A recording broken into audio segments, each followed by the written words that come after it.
ছোটবেলা থেকে আমরা এমন একটা ধারণা নিয়ে বড় হয়েছি বা ধারণা যে নিজেরা নিজেরা নিয়েছি এমন নয়, পারিপার্শ্বিক বা আমাদের সাধারণ যে নলেজ সেটা আমাদের এমনভাবেই বড় করেছে যে ছেলে আর মেয়ে আলাদা, রাইট?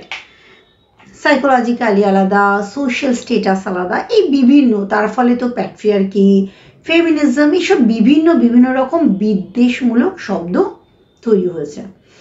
এবং সামাজিক অবস্থান, গঠন, এগুলো সব দেখতে গেলে আমাদের কি মনে হয়েছে যে ছেলে আর মেয়ে আলাদা। আপনাদের একটা মজার কথা বলি, অনেকেই জানেন আবার অনেকেই জানেন না। সেটা হচ্ছে যে এই যে ছেলে আর মেয়েদের এত আলাদা করার আমাদের চেষ্টা, এটা আপাত দৃষ্টিতে ঠিক মনে হলো বিজ্ঞান কিন্তু এরকম কিছু সাপোর্ট করে না। বেশি কিছু পড়াশোনা করার এর জন্য আপনার দরকার নেই। যদি ক্লাস 12-এর বায়োলজি বইটা পড়েন এবং সেখানে একটা চ্যাপ্টার আছে বংশগতি বা প্রকরণ, সেখানে গেলেই আপনি বুঝে যাবেন যে আমরা নারী পুরুষের যে বিভেদটা বানাই না, এটা কেউ না কেউ কয়েকজন মিলে এটাকে সৃষ্টি তো করেইছে এবং জিয়ে রাখছে, তাদের উদ্দেশ্য হয়তো আছে। ব্যাপারটা অস্বাভাবিক লাগলেও একটু বুঝিয়ে বলি, খুব বেশি কচকচানিতে যাব না। আপনি সাধারণ স্ট্রাকচারে দেখুন, ছেলেদের আর মেয়েদের স্ট্রাকচার আলাদা। কি না, মেয়েদের ডেভেলপমেন্ট হয়েছে ব্রেস্টে, ছেলেদের হয়নি। কিন্তু মজার কথা, দুজনেরই কিন্তু ব্রেস্ট আছে। আর ব্রেস্ট, যেটাকে আমরা খুব বেশি করে সেক্স অর্গান হিসেবে মনে করি, ইটস নট অ্যাকচুয়ালি দ্যাট। তো এটা আসলে পরিবর্তিত ঘর্মগ্রন্থি। ঠিক শুনছেন, ঘাম বেরোয় যেসব গ্রন্থি থেকে, এইরকম গ্রন্থি যেটা পরিবর্তিত হয়েছে এবং পুরুষদের ক্ষেত্রে এটা অ্যাক্টিভ নয়, মহিলাদের ক্ষেত্রে অ্যাক্টিভ হয়েছে। কারণ অ্যাক্টিভ হওয়ার জন্য বা ডেভেলপ হওয়ার জন্য যে যে হরমোন মহিলার শরীরে থাকার দরকার সেগুলো আছে, পুরুষদের শরীরে হরমোনগুলো নেই।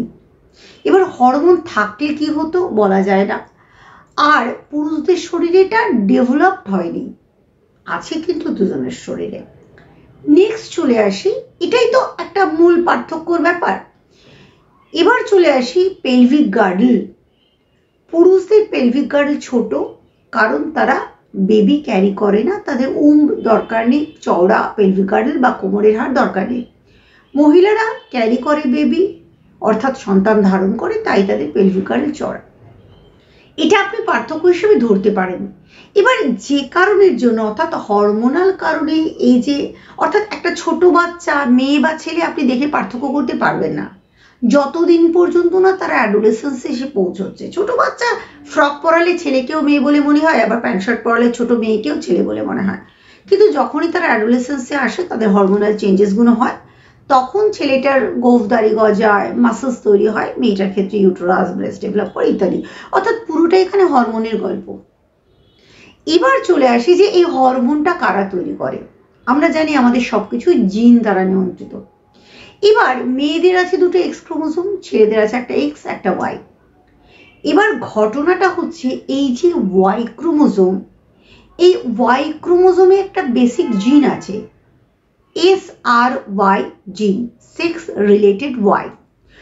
এই জিনটা যেহেতু পুরুষদের দেহে ওয়াই ক্রোমোসোম আছে, এই জিনটা TDF একটা ফ্যাক্টর তৈরি করে, TDF টেস্টিস ডিফাইনিং ফ্যাক্টর তৈরি করে। এবার এই TDF ফ্যাক্টর শুক্রাশয়কে, অর্থাৎ যেটা ছেলেদের বেসিক, সেটাকে ডেভেলপ করে, টেস্টোস্টেরন বেরোয়, এবং এই যে এক্স ক্রোমোসোমটা, তার মধ্যে একটা গ্রাহক থাকে, সাধারণ কথায় যেটা রিসেপ্টর, এই টেস্টোস্টেরন রিসেপ্টর থাকে আবার ওয়াই ক্রোমোসোমে। এত কঠিন নয়, সহজ করে বলি যে এই ওয়াই ক্রোমোসোমে এমন একটা কিছু থাকে যেটা ছেলেদেরকে ছেলে বানায়। এবার বানায় কিসে বানায় না, জেনিটালিয়া গুণ আলাদা হয়।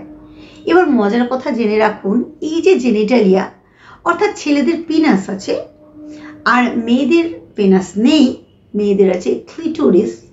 ডেভেলপমেন্ট অর্থাৎ জেনিটাল অর্গানগুলোর যে ডেভেলপমেন্ট, সেটা ভালো করে খেয়াল করে দেখবেন, এই পেনাস আর ক্লিটোরিস, অর্থাৎ মেয়েদের ক্লিটোরিস আর ছেলেদের পেনাসে কোনো ডেভেলপমেন্টাল তেমন পার্থক্য নেই। এবং তার সঙ্গে সঙ্গে আর একটা মজার ব্যাপার, যে তার সঙ্গে সঙ্গে একটা ভীষণ মজার ব্যাপার যে এই ক্লিটোরিসের গঠন আর পিনাসের গঠন এক হলেও ছেলেদের ক্ষেত্রে যেমন ব্রেস্টটা ডেভেলপ হয়নি বা ওটা ইনার্ট অবস্থায় রয়েছে, মেয়েদের ক্ষেত্রে তেমনি ক্লিটোরিস অবস্থায় রয়েছে পেনিসটা। তাহলে কি মনে হলো? বেসিক্যালি যে এত ফিজিক্যাল স্ট্রাকচারের পার্থক্য বলে আমরা চিৎকার চেঁচামেচি করি, ছেলেদের গঠন আলাদা, মেয়েদের গঠন আলাদা, ছেলেদের হরমোন আলাদা, মেয়েদের হরমোন আলাদা, সে অর্থে তেমন কিছু নেই। আর কোনো মেয়েদের তো ফেশিয়াল হেয়ার এত বেশি হয় যে কারণের জন্য অনেক মেয়ে, এটা অবভিয়াসলি হরমোনাল ডিসব্যালেন্সের জন্য হয়, শেভ করতে হয়।